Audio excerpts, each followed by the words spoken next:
predsjednika Odbora za sport i tehničku kulturu Gradskog vijeća u mandatu 21-25. gospodina Vladimira Volarića, da mi se pridruži na pozornici kako bi uviđao nagrade našim sportašima juniorskog uzrasta i odmah na posao.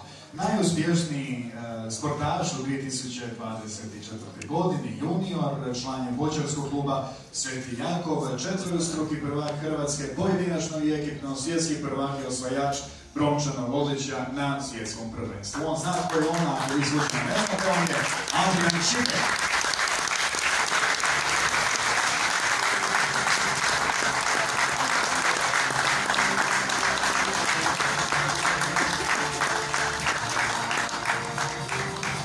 Osjećna Marijan tu, slično kolegica, najuspješnija sportašica u 2024. juniorka, članica plesnog kluba Dance Queen, dvostruka prvakinja Hrvatske, izvrsni plasmani na europskim i svjetskim natjecanjima, osvajačica odličja na svjetskom prvenstvu, ona je Klara Šimić.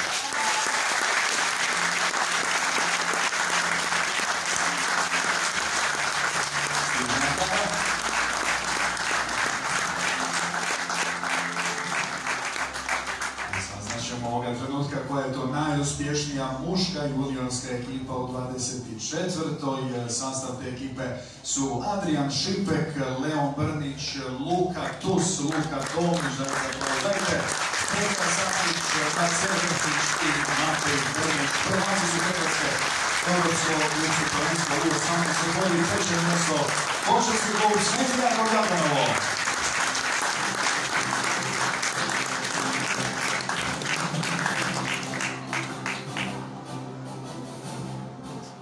Ove godine, nažalost, nemamo najbolju žensku juniorsku ekipu, ali imamo najuspješniju mješovitu sportsku ekipu juniorske kategorije. Sastav ekipe su Ema Hajdinić, Ivano Sumtač, Ivano Trunjanović, Ivan Ivančić i Vit Bešić, šahovski klub Studenica.